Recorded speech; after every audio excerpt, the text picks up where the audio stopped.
Assalamualaikum semuanya. Bagaimana kabar kalian? Semoga selalu diberi kesehatan dan dimudahkan rezekinya oleh Allah. Amin ya robbal alamin. Pada suatu hari saat Baginda Raja sedang duduk santai di singgasananya, datanglah seorang kepala dusun menghadap Baginda Raja. Ia mengadukan permasalahan yang sedang menimpa kampungnya. Ampun Paduka yang mulia, hamba mohon pertolongan Paduka, pinta kepala dusun tersebut.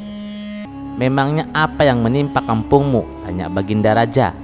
Begini Paduka yang mulia, akhir-akhir ini kampung kami sering diganggu jin jahat, ujar sang kepala dusun. Kenapa bisa begitu? Apa yang membuat jin tersebut mengganggu kampungmu? Tanya Baginda Raja heran. Karena kampung kami sangat subur Paduka dan mempunyai kekayaan alam yang sangat berlimpah. Hampir setiap musim panen kami selalu mendapatkan banyak keuntungan, jawab kepala dusun. Mendengar jawaban tersebut, Baginda Raja menjadi bingung. Lalu apa hubungannya? Masa gara-gara kampung kamu subur membuat jin tersebut mengganggu kampungmu? Tanya Baginda Raja heran. Benar Paduka yang mulia, jin tersebut mengaku berkat jasa dialah kampung kami menjadi subur dan melimpah. Oleh karenanya, setiap datang musim panen, ia meminta tumbal seorang gadis. Bila permintaannya tidak kami penuhi, ia mengancam akan menghancurkan desa kami, kata kepala dusun menjelaskan. Oh, jadi itu alasannya. Baiklah, sekarang kamu pulang saja. Nanti aku akan mengutus seseorang untuk mengatasi masalah di kampungmu, balas Baginda Raja. Selepas kepala dusun itu pamit pulang, Baginda Raja memanggil semua penasihat istana untuk mencari solusi atas permasalahan yang menimpa kampung tersebut. Salah satu penasihat istana berkata, Paduka yang mulia, yang kita hadapi adalah makhluk halus. Kita tak mungkin melawannya dengan pasukan kerajaan. Yang ada, nanti prajurit malah kerasukan, ujar penasihat istana. Sedangkan penasihat istana yang lain terlihat kebingungan mencari solusi yang tepat. Karena belum juga menemukan solusinya, akhirnya terbesit di benak Baginda Raja sosok Abu Nawas. Maka saat itu Baginda Raja langsung memerintahkan beberapa prajurit istana untuk menjemput Abu Nawas di rumahnya. Singkat cerita, datanglah Abu Nawas ke istana dan menghadap Baginda Raja. Ampun Paduka yang mulia, ada gerangan apa Paduka memanggil hamba? Tanya Abu Nawas. Saya akan memberimu tugas penting Abu Nawas. Tugas ini harus kamu laksanakan. Kamu tidak boleh menolaknya, balas Baginda Raja. Tentu saja saya siap Paduka yang mulia, tapi kalau boleh tahu tugas apakah itu? Tanya Abu Nawas kembali. Jadi begini Abu Nawas, suasana di kampung sebelah sedang tidak aman. Katanya ada jin yang suka mengganggu warga kampung tersebut. Dan saya perintahkan kamu agar kamu menyelesaikan masalah ini, titah Baginda Raja. Spontan Abu Nawas kaget mendengarnya. Maksud Paduka, hamba disuruh menaklukkan jin yang jahat itu? Tanya Abu Nawas memastikan. Benar sekali Abu Nawas, aku tahu kamu pasti bisa mengalahkannya, ujar Baginda Raja. Waduh, ini tugas yang sangat berbahaya Paduka. Taruhannya nyawa bisa melayang, pikir Abu Nawas.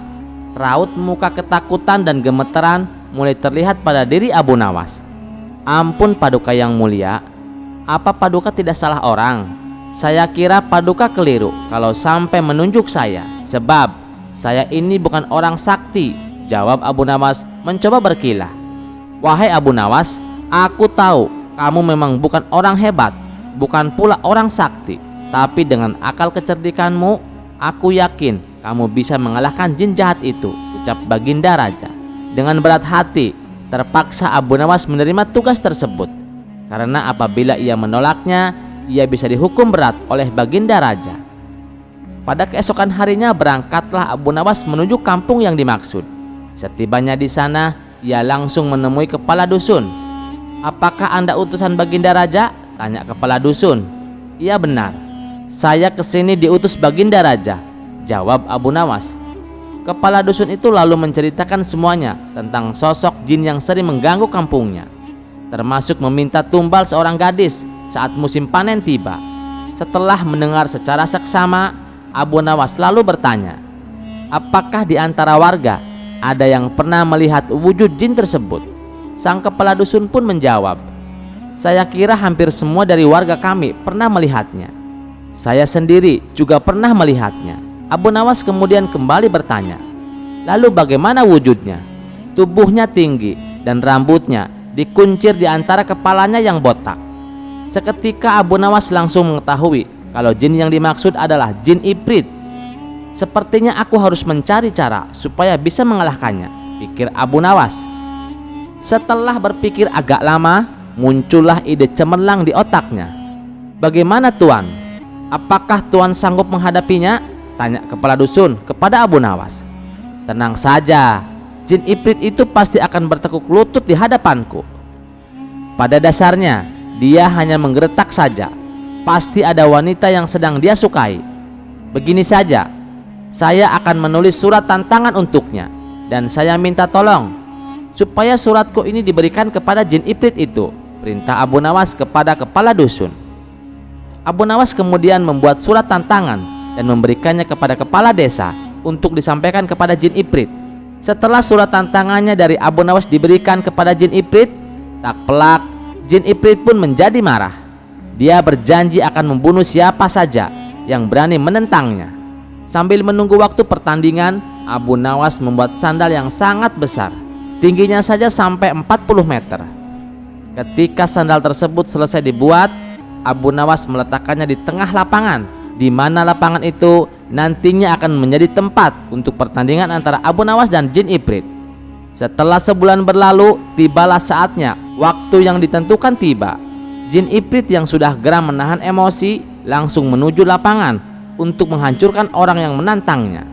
Jin Ifrit datang dengan suara yang menggelegar. Di mana laki-laki yang berani menentangku? Keluarlah, aku akan hancurkan tubuhnya, ucapnya sambil marah-marah. Para warga yang tadinya berkumpul hendak menyaksikan spontan pada berlarian meninggalkan lapangan karena takut menjadi sasaran amukan jin Ifrit. Tidak berapa lama muncullah Abu Nawas ke tengah lapangan untuk menghadapi jin yang jahat itu. Oh, jadi kamu yang bernama Abu Nawas, orang yang berani menantangku. Apa kamu sudah bosan hidup? Ayo sekarang kita bertarung, tantang jin Ifrit. Maaf, Anda salah orang. Saya ini muridnya Abu Nawas, kata Abu Nawas berpura-pura. Lalu ngapain kamu datang kemari? Cepat panggil gurumu untuk bertarung denganku, perintah jin Ifrit. Jangan khawatir, guruku pasti akan datang kemari. Aku kesini disuruh untuk mengambil sandal guruku. Kemarin sehabis latihan sandalnya tertinggal, balas Abu Nawas sambil menunjuk sandal yang sangat besar yang tergeletak hampir menutupi separuh lapangan. Itu sandalnya Abu Nawas? Tanya jin Ifrit. Iya, memangnya kenapa? Tapi aku tidak kuat mengangkatnya sendirian. Maukah kamu membantuku membawakan sandal itu? Pinta Abu Nawas. Melihat sandal yang berukuran sangat besar tersebut, sejenak jin Ifrit itu terdiam. Sandalnya saja sebesar lapangan, bagaimana dengan orangnya? Pikir jin Ifrit yang mulai ketakutan. Atau begini saja, aku akan panggil guruku untuk datang ke sini langsung. Kalau aku ditanya mana sandalnya, kalau kamu telah menghalang-halangiku untuk mengambil sandalnya, ujar Abu Nawas. Jangan lakukan itu. Lebih baik aku pergi saja. Dan aku berjanji, aku tidak akan pernah mengganggu desa ini lagi, balas jin Ifrit. Kemudian jin Ifrit yang jahat itu berteriak dan segera menghilang karena ketakutan. Sejak saat itu kampung tersebut kini kembali aman dari segala gangguan. Kisah selanjutnya. Di sebuah desa kecil, Abu Nawas, seorang pria cerdik yang sering menjadi bahan pembicaraan karena kecerdikannya, akhirnya menikah. Setelah didesak oleh para tetua desa, Abu Nawas menerima lamaran seorang gadis bernama Syarifah yang dikenalkan oleh seorang saudagar kaya. Syarifah adalah perempuan yang sangat cantik dengan senyum menawan. Meski terlihat pendiam, kehadirannya membuat hati Abu Nawas luluh. Pernikahan pun berlangsung sederhana dan semua warga desa turut bersuka cita. Namun, sejak malam pertama, Abu Nawas mulai merasa ada yang tidak biasa. Setiap kali ia mencoba mengajak istrinya untuk menjalankan kewajiban suami istri, Sarifah selalu memiliki alasan sakit kepala, lelah, atau sekedar ingin beristirahat.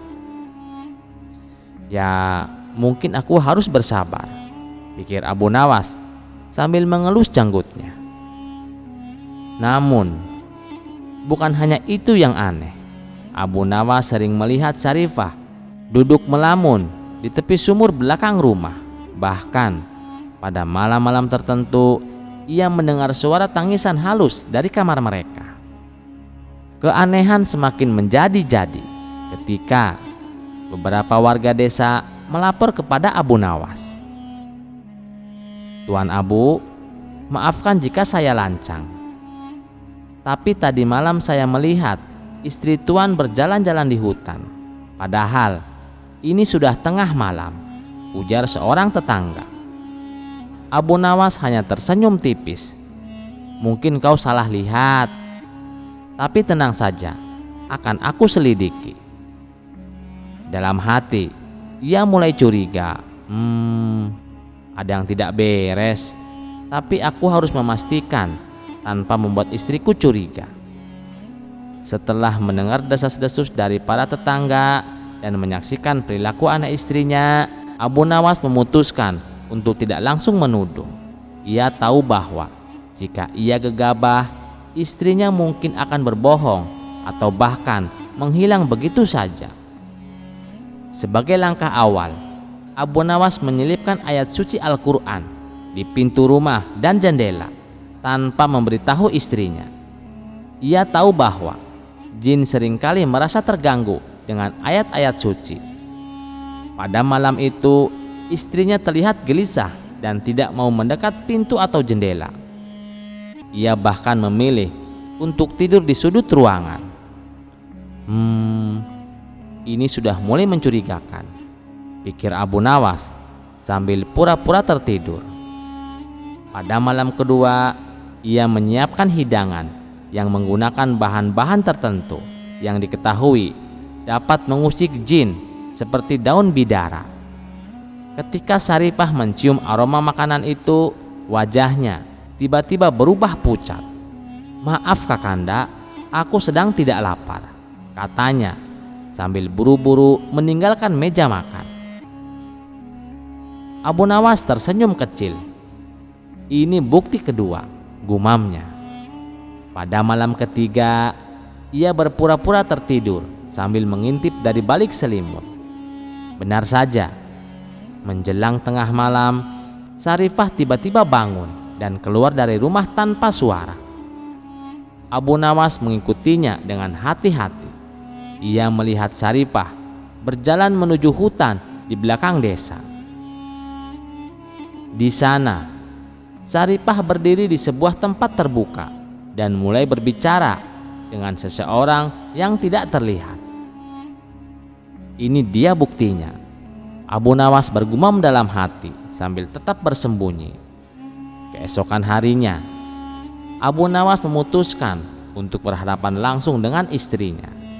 "Sarifah, aku ingin kau jujur," kata Abu Nawas dengan nada tegas. Sarifah tampak terkejut. "Apa maksudmu Kakanda? Aku tahu kau bukan manusia biasa. Kau sering keluar malam, berbicara dengan makhluk tak terlihat. Apa sebenarnya yang kau sembunyikan dariku?" Setelah terdiam beberapa saat, Sarifah akhirnya mengaku sambil meneteskan air mata. "Kakanda, maafkan aku. Aku sebenarnya bukan manusia. Aku adalah jin yang menyamar menjadi manusia karena aku jatuh cinta padamu." Namun, ia tahu bahwa pernikahan ini tidak bisa diteruskan. "Sarifah, aku sangat mencintaimu, tapi kita berasal dari dunia yang berbeda. Demi kebaikanmu dan demi kebaikanku, kau harus kembali ke duniamu," ujar Abu Nawas dengan bijaksana. Sarifah mengangguk pelan. "Aku mengerti Kakanda. Terima kasih kau telah mencintaiku meski aku berbeda. Aku akan selalu mendoakanmu dari dunia kami." Lalu Abu Nawas meminta bantuan seorang kiai di desa untuk melakukan ritual perpisahan. Di malam yang sunyi, dengan cahaya bulan menerangi, Saripah berdiri di tengah lingkaran doa. Perlahan-lahan, tubuhnya mulai diselimuti cahaya putih, hingga akhirnya menghilang perlahan-lahan. Kenangan kisah Abu Nawas dan Saripah menjadi pelajaran besar bagi masyarakat desa. Mereka belajar bahwa cinta sejati tidak selalu berarti memiliki, tetapi kadang berat melepaskan demi kebaikan yang lebih besar. Hingga akhir hayat Abu Nawas tetap dikenal sebagai seorang yang bijaksana, tidak hanya dalam ilmu agama, tetapi juga dalam menghadapi cobaan hidup yang luar biasa. Dan di suatu tempat yang jauh di dunia yang tak terlihat oleh manusia, Saripah hidup dengan tenang, selalu mendoakan kebahagiaan bagi lelaki yang pernah menjadi bagian dari hidupnya. Kisah selanjutnya. Suatu hari, Abu Nawas memutuskan untuk pergi ke sebuah kota jauh untuk urusan yang tidak kalah penting dari sekedar mencari ilmu. Dengan langkah penuh semangat, ia berjalan menyusuri jalan setapak sambil bersendandung riang. Namun, perjalanan jauh itu membuat kakinya lelah dan tubuhnya letih. Ketika hari mulai beranjak siang, Abu Nawas memutuskan untuk beristirahat di bawah sebuah pohon besar di tengah hutan. Angin sepoi-sepoi membuat matanya semakin berat, hingga akhirnya ia tertidur pulas. Namun saat terbangun, suasana di sekelilingnya sudah berubah. Hari sudah gelap gulita dan suara-suara binatang malam mulai terdengar nyaring. Abu Nawas merasa bingung dan sedikit cemas. Wah, bagaimana ini? Hari sudah malam dan aku masih di tengah hutan, gumamnya. Ia pun berdiri dan mengamati sekelilingnya. Dari kejauhan tampak cahaya dari beberapa rumah yang menyala redup. Syukurlah ada kampung di dekat sini, ujarnya dengan lega. Dengan langkah hati-hati, Abu Nawas berjalan menuju kampung itu. Sesampainya di sana, ia mendapati kampung tersebut tampak sunyi, namun cukup terang oleh lampu minyak. Abu Nawas mengetuk pintu salah satu rumah. Seorang wanita membuka pintu dan tersenyum ramah. Silahkan masuk, Tuan. Anda pasti lelah. Terima kasih, Bu, kata Abu Nawas sambil tersenyum sopan. Setelah masuk, wanita itu menawarkan makanan dan minuman. Sambil makan, Abu Nawas pun bertanya, "Apa nama kampung ini, Bu?" Wanita itu menjawab sambil tersenyum samar, "Ini adalah kampung janda, Tuan. Semua wanita di sini adalah janda." Abu Nawas tersedak mendengar jawaban itu. Oh, jadi kampung ini hanya dihuni oleh janda. Wanita itu mengangguk. Benar, Tuan. Dan ada satu peraturan di sini, Tuan. Setiap pria yang datang ke kampung ini harus menikahi salah satu dari kami sebelum ia diizinkan pergi. Abu Nawas terperanjat. Ia merasa seperti masuk ke dalam sebuah jebakan. Bagaimana bisa ia menikah hanya karena kebetulan bermalam di sini? Wah, gawat, pikir Abu Nawas. Aku harus mencari cara untuk keluar dari sini tanpa harus menikah. Abu Nawas pun berpikir keras semalaman. Keesokan paginya, para janda sudah berkumpul di depan rumah, menunggu Abu Nawas keluar. Mereka siap untuk memilih Abu Nawas sebagai suami. Dengan tenang, Abu Nawas keluar dan tersenyum lebar. Wahai ibu-ibu sekalian, aku merasa sangat terhormat sudah diizinkan menginap semalam. Dalam hati Abu Nawas, hatinya deg-deg-ser melihat para janda yang sangat cantik-cantik sekali. Namun Abu Nawas sudah berjanji kepada istrinya, dia hanya akan menikah sekali seumur hidup dan akan setia kepada istrinya sampai mati. Salah seorang janda menyahut, "Tuan Abu Nawas," menyapa dengan ramah dan sangat lembut. Tuan bisa memilih salah satu dari kami para janda untuk dijadikan istri Tuan?" Lalu Abu Nawas menjawab, "Ibu-ibu, sebelum aku menikahi salah satu dari kalian, aku harus menjalankan ritual khusus yang diwariskan oleh keluargaku." Para janda terheran-heran. "Ritual apa itu?" tanya salah satu dari mereka. Abu Nawas menjawab dengan serius, "Aku harus berlari keliling kampung 3 kali sambil meneriakkan doa khusus. Jika aku berhasil menyelesaikan ritual ini, barulah aku bisa menikah." Para janda merasa tidak ada yang aneh dengan permintaan itu dan mereka menyetujuinya. Abu Nawas pun mulai berlari. Sambil berlari, ia mengucapkan doa keras-keras. Namun, sebenarnya ia mulai mempercepat langkahnya. 1 putaran selesai, ia semakin cepat. 2 putaran selesai, ia seperti angin. Dan saat memulai putaran ketiga, tiba-tiba Abu Nawas langsung lari ke arah hutan. "Wahai para ibu-ibu, tunggu aku di sini. Aku akan segera kembali," teriaknya sambil berlari kencang. Para janda sadar bahwa mereka telah dikelabui oleh Abu Nawas. Mereka hanya bisa saling pandang dengan wajah yang penuh kekesalan. Kisah selanjutnya dikisahkan, Abu Nawas mempunyai tetangga seorang ateis. Meskipun demikian, Abu Nawas tetap menghormati tetangganya itu. Apabila Abu Nawas mendapatkan rizki yang berlebih, ia tak lupa membaginya kepada para tetangga, termasuk tetangganya yang ateis itu. Begitu pula dengan orang ateis tersebut.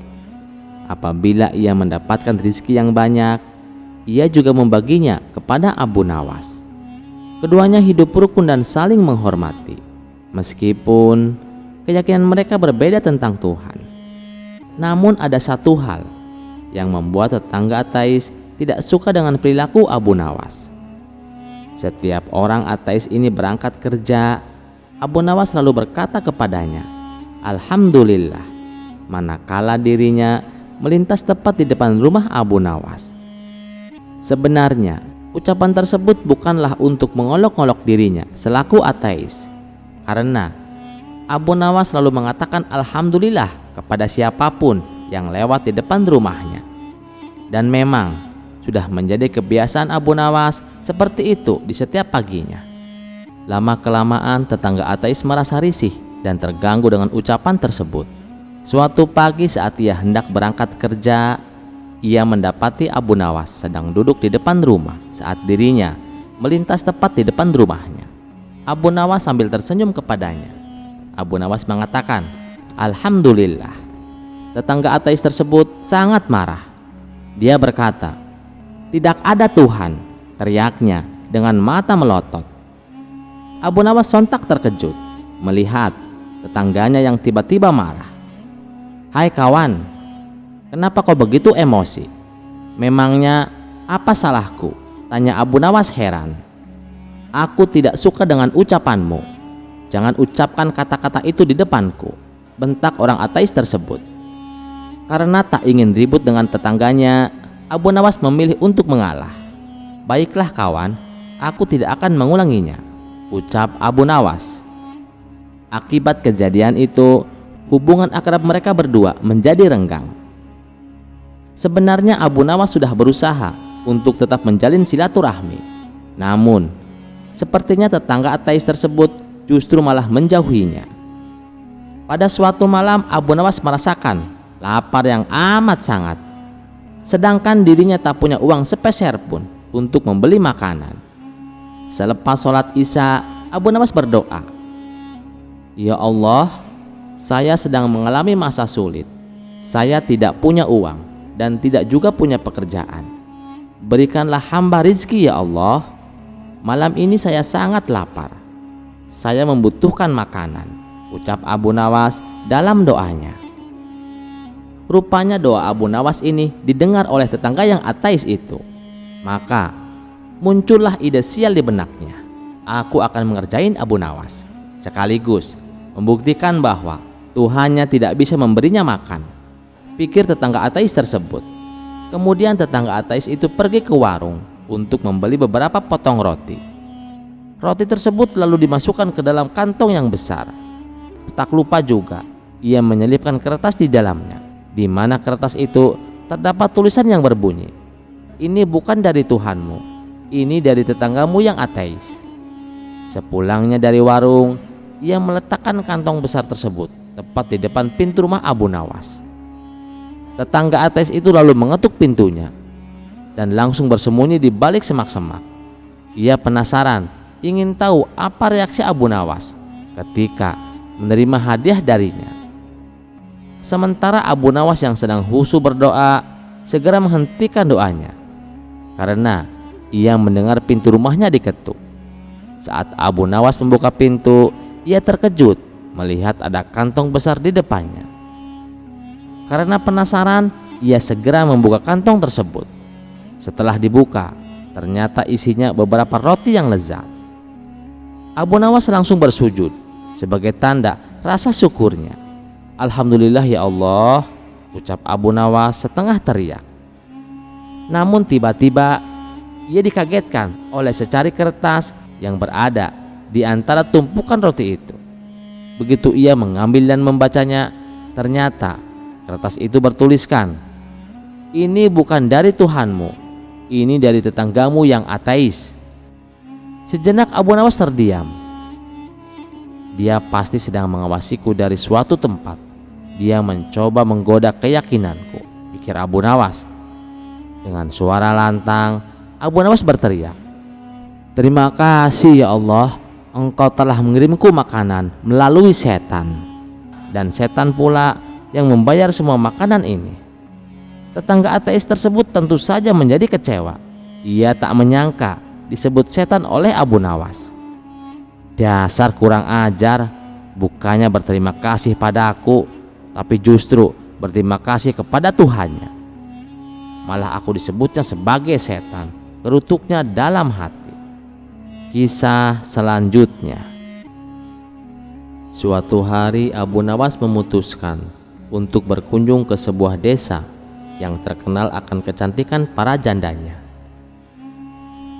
Maka ketika Abu Nawas tiba di desa itu, para janda langsung berkumpul, berbisik-bisik dan melirik Abu Nawas penuh harapan. "Aku harus menikahi Abu Nawas," kata janda Ratna sambil memutar-mutar kerudungnya. "Tidak bisa, hanya aku yang pantas untuknya," kata janda Surti dengan penuh semangat. "Aduh, kalau aku dapat Abu Nawas, hidupku pasti beruntung," seru janda Maryam sambil menepuk-nepuk pipinya. Dalam sekejap suasana desa menjadi heboh. Mereka semua berusaha memikat Abu Nawas. Ada yang membawa hidangan lezat, ada yang menyanyi merdu, bahkan ada yang mencoba meramal garis tangannya. Abu Nawas hanya tersenyum dan geleng-geleng kepala, bingung dengan semua perhatian itu. Karena persaingan semakin panas, para janda memutuskan untuk mengadakan rapat desa. Mereka sepakat bahwa Abu Nawas harus memilih salah satu dari mereka. Abu Nawas pun diundang sebagai tamu kehormatan. "Abu Nawas," kata janda Ratna, "pilihlah aku pandai memasak." "Aku lebih baik Abu Nawas," kata janda Surti, "dan aku rajin dan sabar." Janda Maryam tak mau kalah.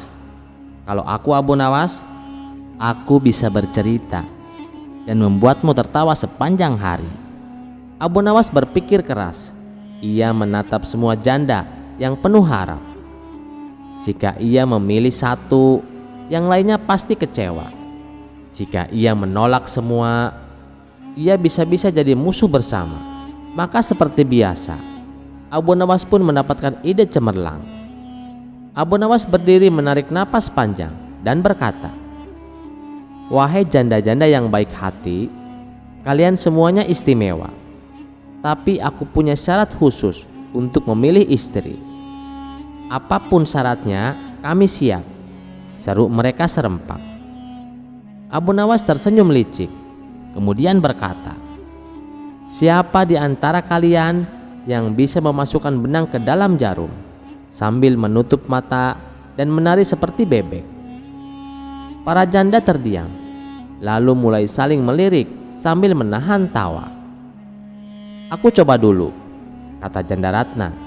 Ia mengambil jarum dan benang, menutup mata, lalu mulai menari sambil bergoyang-goyang seperti bebek.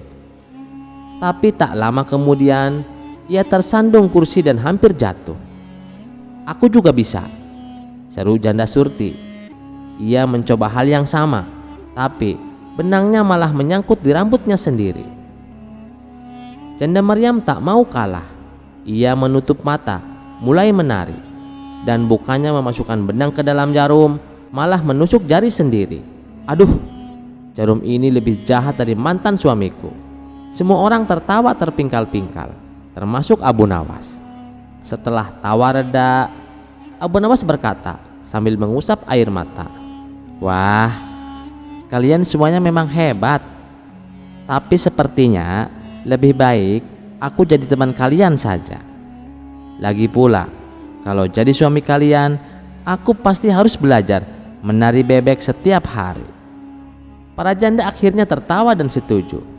Mereka senang karena walaupun tidak mendapatkan Abu Nawas sebagai suami, setidaknya mereka mendapatkan tawa dan kenangan yang sangat lucu. Sejak itu Abu Nawas menjadi sahabat baik mereka dan selalu disambut hangat setiap kali Abu Nawas berkunjung. Kisah selanjutnya.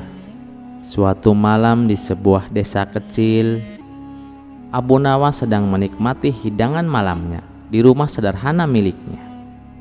Baru saja ia ingin menyuap sesuap roti hangat, tiba-tiba terdengar ketukan keras di pintu. Tok, tok, tok.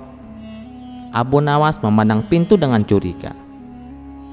Siapa pula yang mengetuk malam-malam begini, pikirnya. Namun ia tidak langsung membuka pintu. Dengan hati-hati ia bertanya dari dalam, "Siapa di luar sana?"